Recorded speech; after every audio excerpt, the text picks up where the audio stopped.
picture ni Duterte, di ba? Nakaganyan ako, nakamukha ko siya. Actually, hello guys, good morning. Yun po, yung nakita nyo kanina yung picture ni Duterte, di ba? Nakaganyan ako, nakamukha ko siya. Actually, nung matagal na yan, matagal na yung picture na yun, yung sa kabila, yung kay Duterte dati. Ginaya ko siya, tinry ko lang ginaya, tapos ang daming reaction na kamukha ko daw siya. Kasi nakaganyan ako sa kamukha ko kasi yung ilong ni Duterte, di ba, medyo wag na tayo. Wag mo kong iba, wag nating pagkalitan na, wag niyo kong iba siya kasi ito medyo malaki din yung ilong kong konti, di ba? Ayun no, may ilong.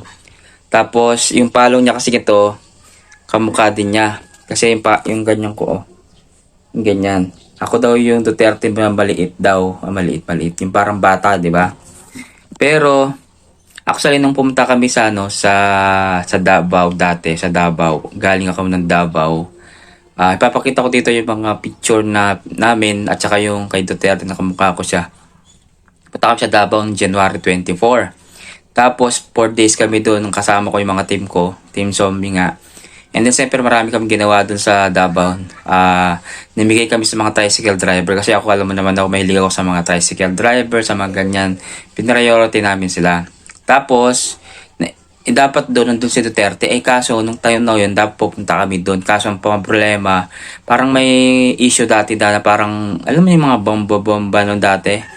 Kaya, hindi kami nakapunta kasi nga, hindi namin nasilayan kasi medyo maigpit talaga noon, nung time na yun. This time, kung halimbawa ang pagbigyan ako. Kaya guys, ikalat nyo tong video na to para in case naman makapunta ako ulit sa Davao. Diba? Para magpa-picture lang ba? Karang ganun, diba? Okay na yun. Na importante, sagot ni Duterte yung pamasahe ko pagkain ko doon. Tapos ayayin ko na lang sila Mayor at saka ni Ma'am Cheryl, diba? Kaya sana pagbigyan nyo na ako. Kaya sana makita ko si Duterte kahit picture lang kasi medyo matanda na rin siya.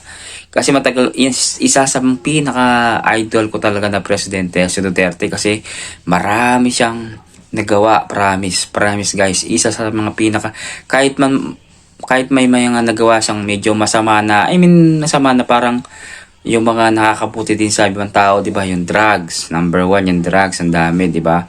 Tapos, ang dami niyang binigay na pera nung time ng pandemic. Grabe, ang dami niyang binigyan talaga na ayuda. Sobrang dami. Diba? Pilipino yun, tsaka manggagawa. Ang dami. Billion or trillion ata yung pinamigay niya dati. Diba? Sobrang dami talaga, guys. Bilib ako dyan. Sa mga gusto kong presidente talaga si Duterte. Talaga, promise. Binoto ko yan. Proud nga ako dati. Meron akong parang band dati na parang rubber band dito sa kamay. Yun. Tapos, yun. Hindi ko lang kung natagal na yan. 2016 ata yun. Matagal na yun, di ba? Basta yan guys, siya sa mga pinakagusto kong presidente, Duterte. Ikaw, sigurado, sino yung pinakagusto mong Duterte? Sino ang pinakagusto mong presidente na naging maganda yung Pilipinas? Comment ka na dyan. Pakishare to guys ha. Thank you.